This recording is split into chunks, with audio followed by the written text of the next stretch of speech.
নমস্কাৰ।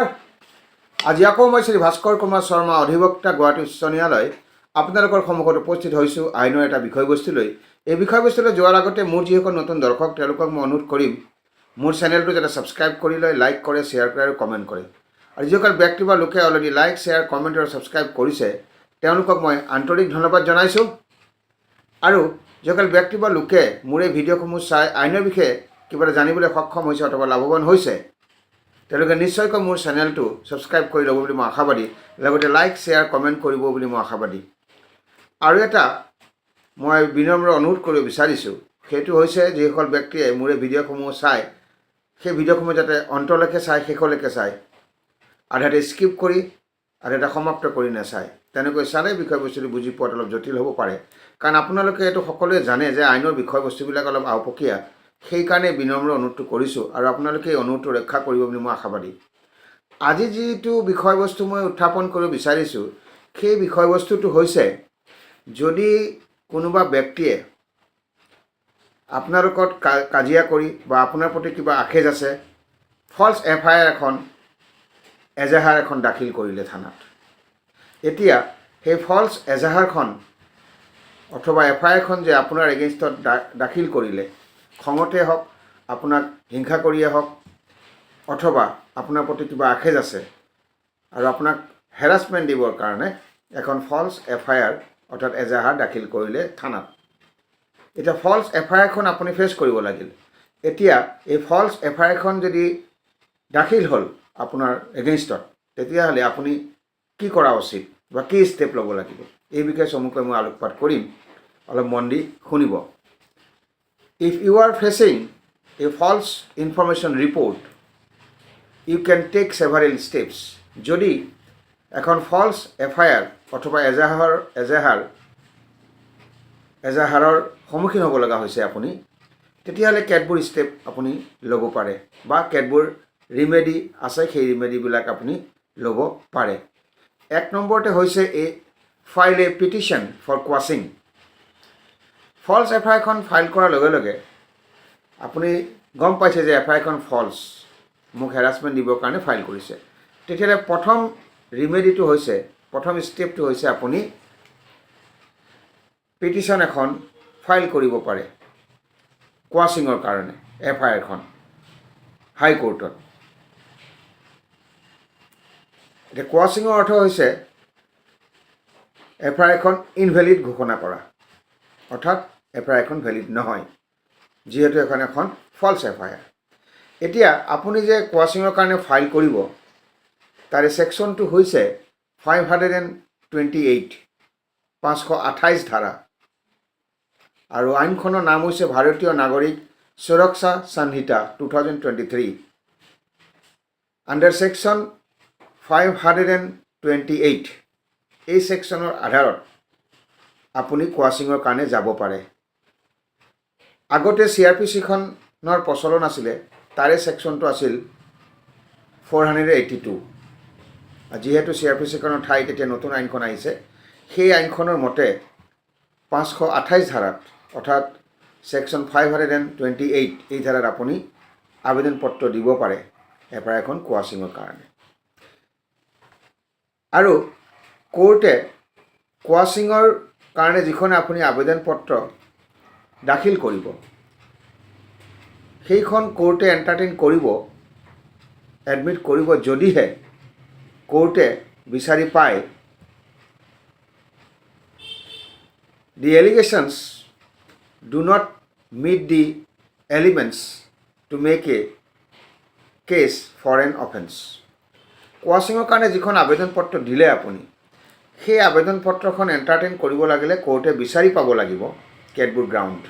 সেই গ্ৰাউণ্ডসমূহ হৈছে, যদি যিটো অভিযোগ FIRখনত উল্লেখ কৰা হৈছে, সেই অভিযোগসমূহৰ ভিত্তিত অপৰাধ এটা হ'ব লাগিলে, অফেন্স এটা হ'ব লাগিলে, যিখিনি উপাদানৰ প্ৰয়োজন হয়, সেই উপাদানখিনি যদি FIRখনত নাথাকে, তেতিয়াহ'লে কোৰ্টে FIRখন কোৱাছ কৰিব পাৰে। অৰ্থাৎ the allegations do not meet the elements to make a case for an offense. অফেন্সৰ কাৰণে, অফেন্সটো হ'বৰ কাৰণে অপৰাধটো হ'বৰ কাৰণে যিখিনি উপাদান বা এলিমেণ্টৰ দৰকাৰ আছে সেইখিনি যদি নাথাকে অভিযোগটোত তেতিয়াহ'লে এফআইআৰ এখন কোৰ্টে কোৱাছ কৰিব পাৰে।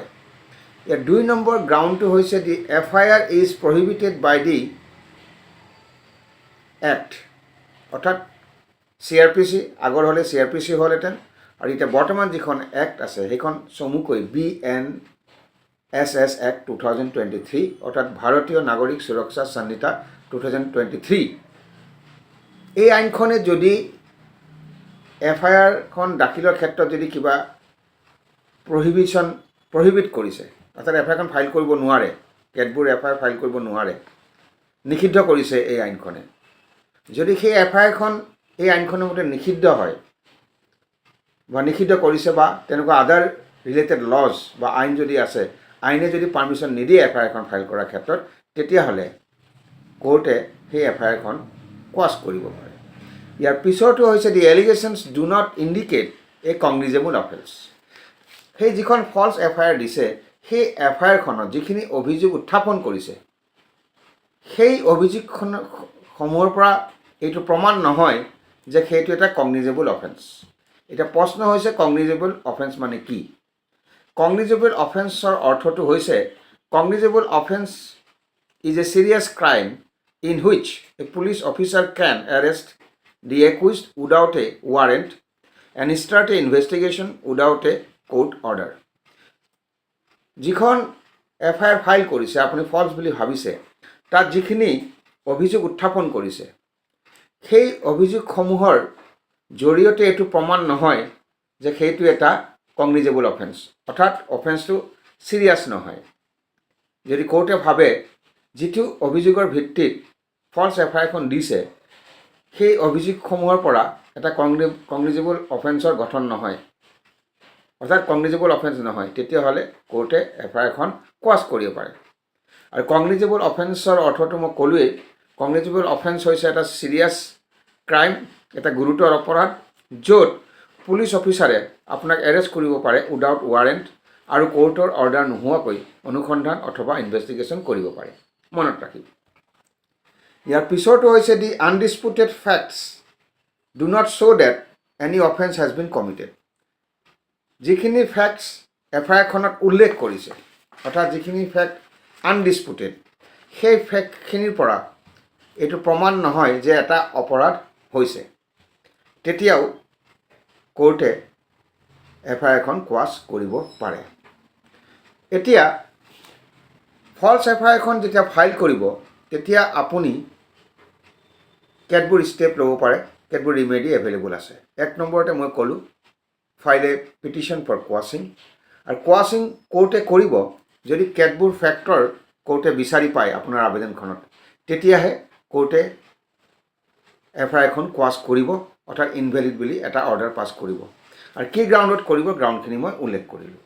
এতিয়া ইয়াৰ পিছৰ যিটো ষ্টেপ আপুনি ল'ব ফল্ছ এফআইআৰৰ ক্ষেত্ৰত, সেইটো হৈছে file a complaint against the complainant. যিজন ব্যক্তি বা লোকে ফল্ছ এফআইআৰখন দিছে তেওঁ কমপ্লেইনেণ্ট হ'ব। আপুনি সেইজন কমপ্লেইনেণ্টৰ এগেইনষ্টত আপুনি কমপ্লেইন দিব পাৰে যদি এফআইআৰখন আপুনি ফল্ছ বুলি ভাবিছে, অৰ্থাৎ you can file a complaint against the complainant. ইয়াৰ পিছৰটো হৈছে চিক এণ্টিচিপেটৰী বেইল। ফল্ছ এফআইআৰখন যদি ভাবিছে আপুনি যে এফআইআৰখন এজাহাৰখন ফল্ছ, তাত দিয়া অভিযোগসমূহ বেছলেছ, তেতিয়াহ'লে আপুনি সেই এফআইআৰখনৰ পৰা ৰক্ষা পাবলৈ হ'লে আপুনি এণ্টিচিপেটৰী বেইল বিচাৰিব লাগিব, অৰ্থাৎ আপুনি এণ্টিচিপেটৰী বেইলৰ কাৰণে আবেদন পত্ৰ দিব লাগিব। ইয়াৰ পিছৰটো হৈছে ফাইল এ ডিফেমেশ্যন ছুট। আপুনি মানহানি কেছ ধৰিব পাৰে যদি আপুনি ভাবে যে এফআইআৰখন ফল্ছ, তেতিয়াহ'লে আপুনি মানহানি কেছ ধৰিব পাৰে যিজন ব্যক্তিয়ে আপোনাৰ এগেইনষ্টত ফল্ছ এফআইআৰখন দিছে। ইয়াৰ পিছৰটো হৈছে ৰিকুৱেষ্ট এণ্ড ইনভেষ্টিগেশ্যন। আপুনি এটা অনুসন্ধানৰ কাৰণে, ইনভেষ্টিগেশ্যনৰ কাৰণে ৰিকুৱেষ্ট কৰিব পাৰে অথৰিটিক। এফআইআৰখন ফল্ছ যে হয় সেই বিষয়টোৰ ওপৰত এটা অনুসন্ধান কৰিবৰ কাৰণে আপুনি ৰিকুৱেষ্ট কৰিব পাৰে। ইয়াৰ পিছৰটো হৈছে ফাইল এ ৰিট পিটিশ্যন। আপুনি এখন ৰিট পিটিশ্যনো ফাইল কৰিব পাৰে হাইকোৰ্টত, অৰ্থাৎ লেখ আবেদন বুলি আমি যাক কওঁ। ইয়াৰ পিছৰটো হৈছে ইনফৰ্ম হায়াৰ অথৰিটিছ আপুনি হায়াৰ অথৰিটিকো ফলছ এফআইআৰখনৰ বিষয়ে ইনফৰমেশ্যন দিব পাৰে। 6. Settlement. If the case has progressed to court, you can request the court to withdraw the case if there is a settlement or compromise between the parties. ইয়াৰ পিছৰ ৰিমেডিটো হ'ল, ইয়াৰ পিছৰ step যিটো আপুনি ল'ব পাৰে, কেতবোৰ ষ্টেপ আপুনি ল'ব পাৰে সেইখিনি মই উল্লেখ কৰিলোঁ। ইয়াৰ পিছৰ ষ্টেপটো হ'ল আপুনি কৰিব পাৰে 6. Settlement. আপুনি সেটেলমেণ্ট বিচাৰিব পাৰে। If the case has progress to court, যদি কেছটো কোৰ্টলৈ গুচি গৈছে তেতিয়াহ'লে you can request the court, আপুনি কোৰ্টক অনুৰোধ কৰিব পাৰে, ৰিকুৱেষ্ট কৰিব পাৰে টু উইথড্ৰ দি কেছটো উইথড্ৰ কৰাৰ কাৰণে। If there is a settlement or compromise between the parties, যদি পাৰ্টিৰ মাজত এটা কম্প্ৰমাইজ হৈছে আৰু সেটেলমেণ্ট হৈছে তেতিয়াহ'লে আপুনি কোৰ্টক ৰিকুৱেষ্ট কৰিব পাৰে ফলছ এফআইআৰ ক্ষেত্ৰত।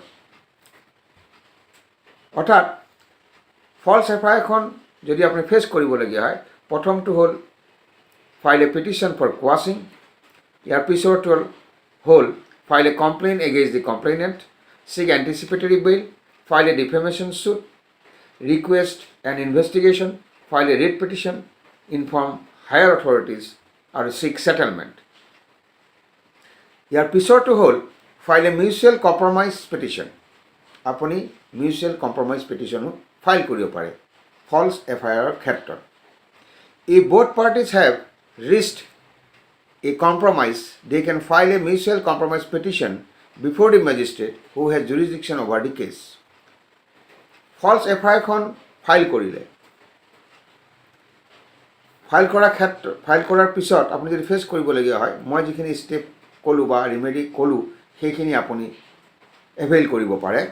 আৰু শেষত file a mutual compromise petition, এখন আপুনি মিউচুৱেল কম্প্ৰমাইজ পিটিশ্যন ফাইল কৰিব পাৰে। কেনেকৈ?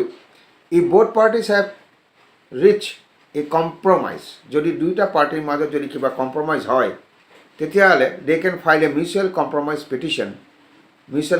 পিটিশ্যন ফাইল কৰিব পাৰে before the magistrate who has jurisdiction over the case. সেইজন মেজিষ্ট্ৰেটৰ সন্মুখত আপুনি বিফ'ৰ মেজিষ্ট্ৰেট আপুনি কম্প্ৰমাইজ পিটিশ্যনখন ফাইল কৰিব পাৰে যাৰ সেই কেছটোৰ ওপৰত জুৰিডিকশ্যন আছে তেনেকুৱা মেজিষ্ট্ৰেটৰ সন্মুখত।